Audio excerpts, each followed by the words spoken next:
नमस्कार, राज की बात में आपका स्वागत है। अविश्वास प्रस्ताव, सरकार के खिलाफ अविश्वास की बात की जा रही थी और 26 पार्टियां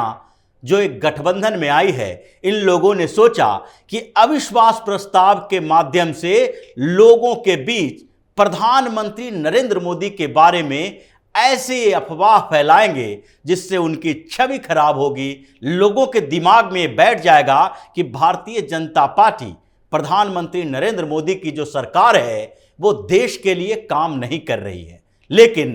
जैसे ही अविश्वास प्रस्ताव पर चर्चा की शुरुआत हुई,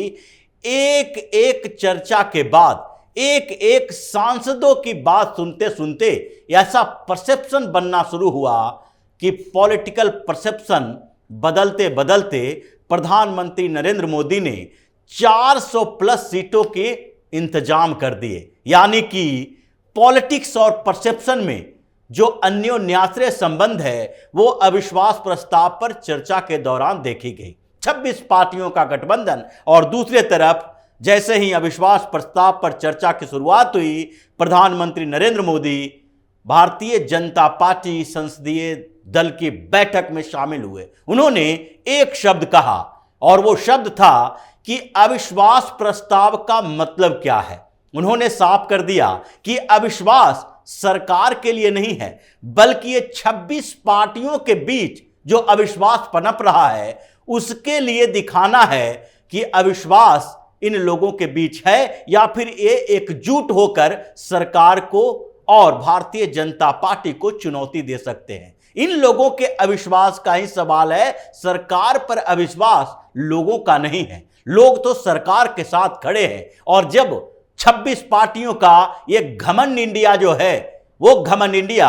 अब ये परसेप्शन तैयार करने की कोशिश कर रही है कि लोग सरकार से नाराज हैं, पीएम मोदी से नाराज हैं। और जब लोकसभा में चर्चा शुरू हुई तो एक एक करके बताया गया कि कैसे ये 26 पार्टियों का जो गठबंधन है वो एक दूसरे के खिलाफ हमेशा से रही है और अभी थोड़े से स्वार्थ के लिए एक साथ तो है, लेकिन एक साथ ये रह नहीं पाएगी, क्योंकि जैसे ही जैसे चुनाव नजदीक आएगा इनके आपसी स्वार्थ टकराने शुरू होंगे और बात एक एक पार्टियों के की गई। भले ही इन लोगों ने सोचा कि हम मणिपुर का मुद्दा उठाएंगे, महंगाई बेरोजगारी का मुद्दा उठाएंगे, केरल से लेकर पश्चिम बंगाल तक का मुद्दा उठाएंगे, फेडरल सिस्टम का मुद्दा उठाएंगे, संविधान का मुद्दा उठाएंगे, लोकतंत्र का मुद्दा उठाएंगे और इन मुद्दों पर प्रधानमंत्री नरेंद्र मोदी को घेरेंगे। लेकिन घिर गई विपक्ष की पार्टियां,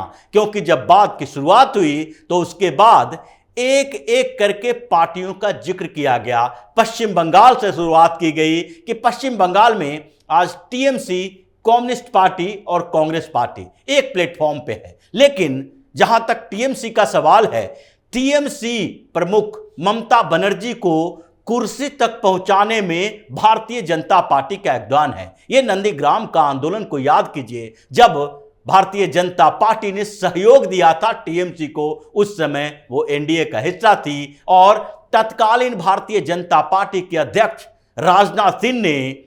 पश्चिम बंगाल जाकर ममता बनर्जी के साथ मंच शेयर किया था और कंधे से कंधा मिला के दोनों पार्टियां चली थी कम्युनिस्ट पार्टी की सरकार के खिलाफ। और वो ममता बनर्जी जिनकी पार्टी के ऊपर जो भी आज आरोप लग रहे हैं, जो घोटाले के जांच हो रहे हैं, जिसके लिए चिल्ला चिल्ला कर वो लोग कहते हैं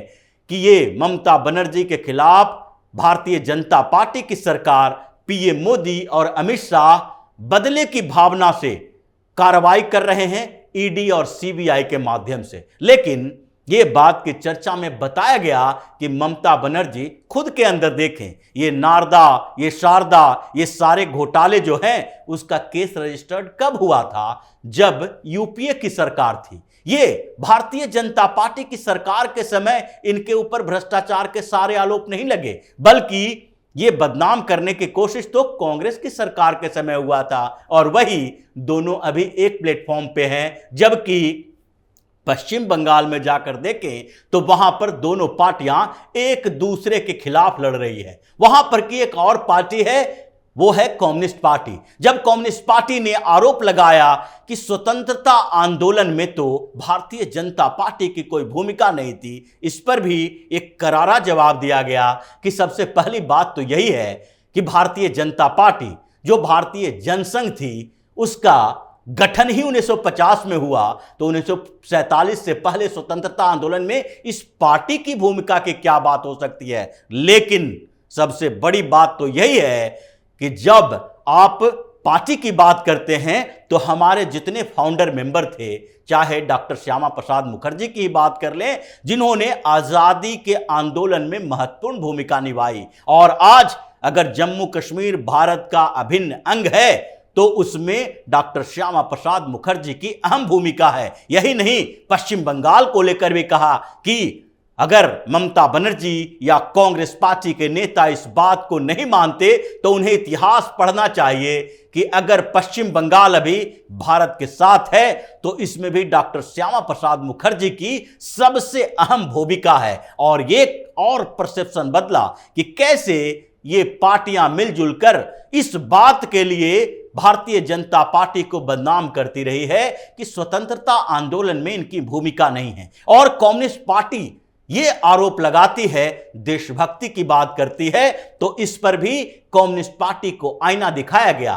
कि जो पार्टी जिसके संविधान में ही देशभक्ति नहीं है, जो इशारों से कहां से चलती है, इनका इशारा आता है रूस से, चीन से, और उस इशारे पर चलने वाली पार्टी आज ये बात कर रही है देशभक्ति की, और ये बात कर रही है कि इनको तो इशारा होता है, संकेत मिलता है नागपुर से। नागपुर तो कम से कम हिंदुस्तान में है, चीन और रूस में नहीं है, लेकिन यहां तो ऐसी पार्टियां हैं जो चीन, रूस, पाकिस्तान के इशारे पे काम करती है। यानी कि एक और परसेप्शन बना कि आप जो बार बार आरोप लगाते हैं, जिस बात की चर्चा करते हैं कि भारतीय जनता पार्टी या जनसंघ या इनके नेता आजादी के आंदोलन में शामिल नहीं हुए थे, उस बात को लेकर संसद के रिकॉर्ड में यह बयान गया है, और इसकी चर्चा अब होती रहेगी। जब तक चुनाव होता है तब तक इस बात को उठाया जाता रहेगा। करोड़ों लोग इस चर्चा को देख रहे हैं और उनको पता है कि इनका इतिहास क्या है। एक एक पार्टियों का जिक्र जब किया गया तो उसमें बंगाल से चलते हुए बिहार की बात की गई कि बिहार में भी एक गठबंधन है और कम्युनिस्ट पार्टी, राजद, जदयू, कांग्रेस इस गठबंधन का हिस्सा है। लेकिन जदयू के बैठे हुए सांसद लल्लन सिंह ये बताएं, जिन्होंने पिटीशन दायर किया था लालू यादव के खिलाफ, और इन्हीं लोगों के जो याचिका थी, इन्हीं लोगों की कार्रवाई के आधार पर लालू यादव को सजा मिली थी। आज उसी लालू यादव के साथ बैठे हुए हैं यहां पर और ये बता रहे हैं कि गठबंधन जो पहले का था वो अनैतिक था, इन पार्टियों का गठबंधन बहुत सही है। ये कैसे इतने स्वार्थी पार्टियां एक साथ आ सकती है। उसी तरीके से झारखंड की बात, उसी तरीके से जम्मू कश्मीर की बात भी हुई कि फारूक अब्दुल्ला आज इन लोगों के साथ बैठे हुए हैं, लेकिन इनको पता होना चाहिए, ये बताएं कि जो 15-15 सालों तक इनके पिता शेख अब्दुल्ला को जेल में किसकी सरकार में रखा गया था, और शेख अब्दुल्ला के साथ इंदिरा गांधी का समझौता कैसे हुआ था जिसके बाद वो जेल से बाहर आए। ये पूरे नेहरू के दौरान भी ये जेल के अंदर रहे, और आज फारूक अब्दुल्ला कर रहे हैं कि मोदी सरकार उनके खिलाफ कार्रवाई कर रही है। कार्रवाई तो पहले हुई थी कांग्रेस के सरकार में, और आप उसी कांग्रेस के साथ खड़े हैं, कांग्रेस के हिस्सा हैं। आपको दिक्कत कांग्रेस से होनी चाहिए, भारतीय जनता पार्टी से नहीं। यही नहीं, शरद पवार की भी बात उठी, अजीत पवार की चर्चा हुई, और उसमें भी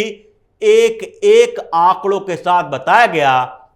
शरद पवार के खिलाफ जितने भ्रष्टाचार के आरोप लगे हैं, जिसकी बात आप आज कर रहे हैं कि भारतीय जनता पार्टी के नेता, यहां तक कि प्रधानमंत्री नरेंद्र मोदी ने भी कहा कि एनसीपी भ्रष्ट है और इसके ऊपर हजारों करोड़ के घोटाले का आरोप है। ये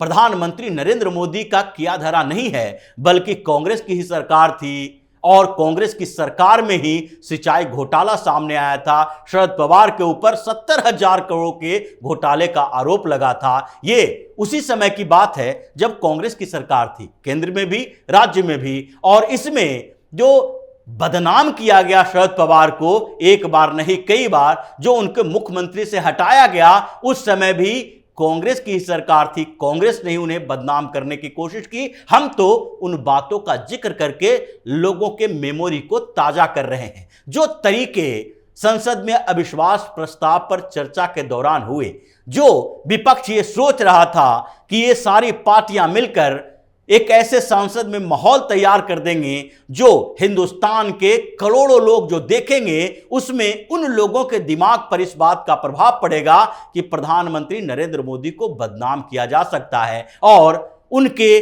उन अफवाहों पर लोग भरोसा कर लेंगे। लेकिन उल्टा पड़ गया। ये स्थितियां ऐसी हुई कि पीएम मोदी की अभी एंट्री नहीं हुई है। पीएम मोदी इस पर चर्चा में भाग बाद में लेंगे, लेकिन उससे पहले ही माहौल ऐसा बन गया है, लोगों के परसेप्शन ऐसे बदल गए हैं कि ये जो चोर लिटोरे की पार्टियां हैं, जो सारी पार्टियों के ऊपर करप्शन के बड़े बड़े चार्जेस लगे हैं, इसमें से कई नेता बेल पर बाहर चल रहे हैं, और उन नेताओं ने मिलकर जिस तरीके का बदनाम करने की कोशिश पीएम मोदी को की है, उसका मतलब है कि इन लोगों को डर जेल जाने का है, इन लोगों को डर ईडी की कार्रवाई का है, इन लोगों को डर करप्शन को तोड़े जाने का है। और इसलिए पीएम मोदी ने जो क्विट इंडिया की बात कही है, उसका भी बड़ा प्रभाव इन लोगों के ऊपर पड़ा, और आपस में ही ये इस बात के लिए चर्चा करने लगे हैं कि क्या अविश्वास प्रस्ताव से इनको कोई फायदा हुआ, क्योंकि पीएम मोदी ने तो कह दिया नेपोटिज्म क्विक इंडिया, यानी कि अगर भाई भतीजावाद है, परिवारवाद है राजनीति में, तो इसे भारत से बाहर निकाल देंगे। क्विट इंडिया का मतलब है इनको भारत से हटना पड़ेगा, छोड़ना पड़ेगा। अगर करप्शन है तो इसे भी भारत से भगाना पड़ेगा। तो ये सारे जो मुद्दे चले हैं, जो परसेप्शन बने हैं, अब धारणाओं की जंग में जो भारतीय जनता पार्टी और सरकार की जीत हुई है, उससे तो यही है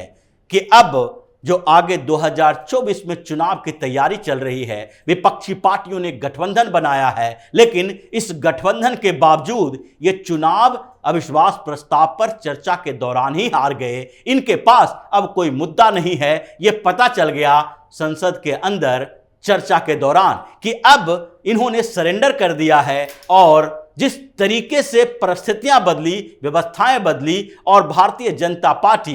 प्रधानमंत्री नरेंद्र मोदी और वर्तमान सरकार के बारे में लोगों की अवधारणाएं बदली है, इस 2 दिन के चर्चाओं के बीच ही इसका मतलब है कि अब बिहार से बंगाल तक, केरल से तमिलनाडु तक जो तरीके बदल रहे हैं, उसमें 400 से ज्यादा सीटों पर जीत का इंतजाम प्रधानमंत्री नरेंद्र मोदी ने कर दिया है। तो इसी तरह की खबरों के साथ फिर से हाजिर होंगे। तब तक के लिए बने रहिए हमारे साथ और देते रहिए हमें सहयोग, ताकि इसी तरह की खबर हम आपके लाते रहें। धन्यवाद।